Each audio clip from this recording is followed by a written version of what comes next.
और ये अपने संस्कृति की एक सभ्यता भी है। डोल चाहिए। हमेशा इंसान को बड़ों के आगे झुकना चाहिए, चाहे वो अपने माता पिता हो, कोई बड़े बुजुर्ग हो या कोई संत महापुरुष हो। बड़ों के चरणों में प्राणी को झुकना चाहिए। झुकने में बहुत बड़ी विशेषता है। सोचो, आप बेरा में कुआ में कोई चरी बाल्टी डाला, पानी के नजदीक जार जो चरी बाल्टी झुके न, वह कुआ में से भर आवे। जो चरी बाल्टी पानी के नजदीक जाके झुकती है, वही वापस भर के आती है। सीधी की सीधी जावे, सीधी की सीधी पानी के अडर, सीधी की सीधी आ जाओ तो खाली की खाली आवे। इतने जो सत्संग में आके संतों के आगे झुकता है, वो यहाँ से कुछ भर के जाता है, यहाँ से लेके जाता है। अब करड़ा को करड़ो सत्संग में आ जावे, करड़ा को करड़ो बैठो रे पूरी रात, कर्म ठोक करड़ा को करड़ो ओटर भाचो चलियो जिया। वो जिंदगी भर आतो रो, बैठतो रो, सुनतो रो, पर उनका जिंदगी में सत्संग को एक रति भर असर न हो सके। महापुरुष लिखियो है, क्योंकि झुकने से अभिमान गिरता है, अभिमान मिटने से अपना हृदय पवित्र होता है, नम्रता को भाव बढ़े, और पवित्र हृदय में सत्संग का, भगवान की भक्ति का, शुभ कर्मों का, धर्म का रंग चढ़ता है। हरिओम। रज्जब जी महाराज वाणी में कियो है, श्वेत ऊन सरदार सहित बात कम करो भैया। अरे ये रोड पे बच्चा बच्चे बता रहे हैं ना, कोई थोड़ा ध्यान। ये पीछे रोड में जो युवा साथी उनसे निवेदन है, तो बैठ जाओ आप अंदर आकर के, या फिर सो जाओ। क्यों समय खराब करते हो आपका खुद का भी? अगर पूरी रात सो जाओ ना तो काल बढ़िया काम करना। आप या तो सो जाओ या फिर अंदर बैठ जाओ। श्वेत ऊन सरदार सहित रंगी रंग सो जाए,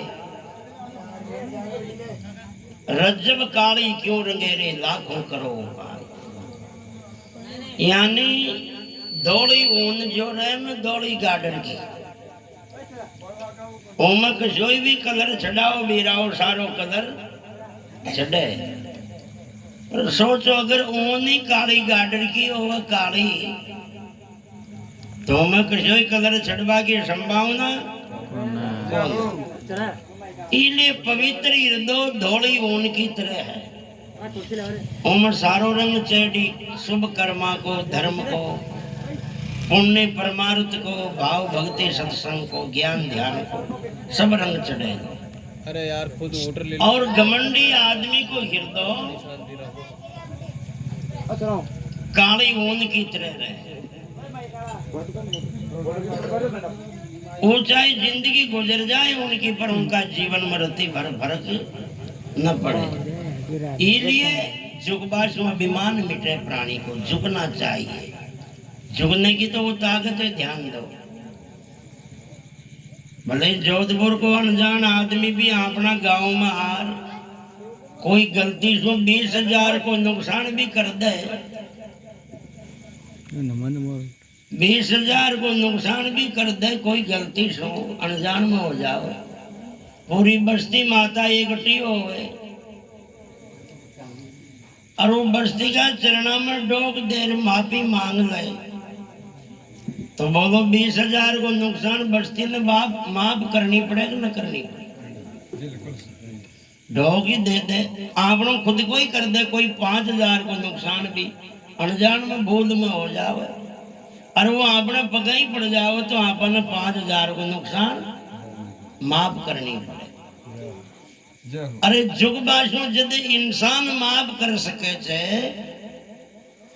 तो महापुरुषा का चरणा में जुग बाशो भगवान क्यों नहीं माफ कर सके? है झुकने की वो ताकत है। और वो नुकसान भी कर दे भाणो कलडाउन भी करे 2 5 10 को तेरा तो नपा में ही पड़े और जोड़ तोड़ कर तो और ही सलटानी पड़े। अब झुकबा में फायदो कि करडाउन में फायदो।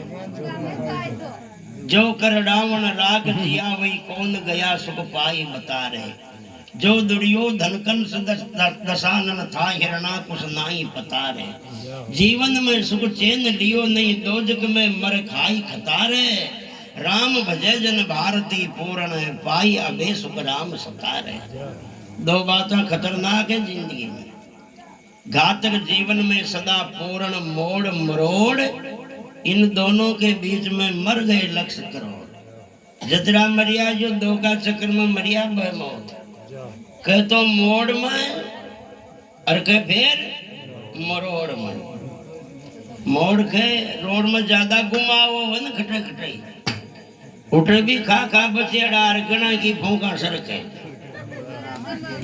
मोड़ में भी खा बचेड़ा गणा सड़के। और दूसरा कौन मरोड़ में जी के करडाउन ज्यादा हो जिंदगी में वो भी सुख शांति सु माता में दौड़ार न जाओ। उनको भी हिसाब किताब काला काला में सलट गया ज्यादा दिना तक न रहे।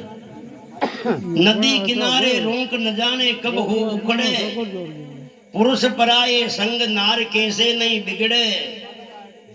बिना फौज भूपाल राज निश्चित ही उजड़े। जीवन नाई विशेष जिए जो सबसों अकड़े। ज्ञान रतन अनमोल वचन है सांचे तगड़े। अरे भारती पूर्ण पार समझ की डोरी पकड़े है ई लिखियो है। इसलिए झुकने से ये जीवन में प्रभाव होता है। दूसरी बात देखो 2 आदमियों में दुश्मनाई हो एक दूसरा से न बोलता हो शामिल न बैठता हो। एक आदमी दूजा के डोक दे दे चरणा मर माफी मांग ले 10 साल की दुश्मनी ने नफरत ने मिटबा में कतरो टाइम लागे 10 मिनट भी न लागे। एक जो दूजा के ढोक दे दे तो अब बोलो वो दादागिरी स्यों नेतागिरी स्यों करडावन स्यों दांत पीस रू दुश्मनी ने मिटाबो छावे तो दोनी बड़े पर मिटे कौन है। महात्मा बुद्ध ने त्रिपिटक में कहा था नहीं वेरेन वेरानी चे समन्तित कुदाचन अवेरेन वेरानी चाहिए सधमो सनंतनो। कभी कीचड़ से कीचड़ को साफ नहीं किया जाता है। कीचड़ को हमेशा साफ पानी से ही धोया जाता है। इसलिए कोई भी नफरत को नफरत करके नहीं मिटाया जा सकता। हमेशा प्रेम करके ही नफरत की गंदगी को मिटाया जाता है। इसलिए ये बातें सब जीवन में झुकने की है। इसलिए हमेशा झुकना चाहिए। महाभारत के युद्ध में भीष्म पितामह ने प्रण कर लिया कल के उगते सूरज में कुंती के 5 पुत्रों को खत्म कर दूंगा। इधर संकल्प कर लिया कल के उगने वाले सूरज में दिन में कुंती के 5 पुत्रों को खत्म कर दूंगा।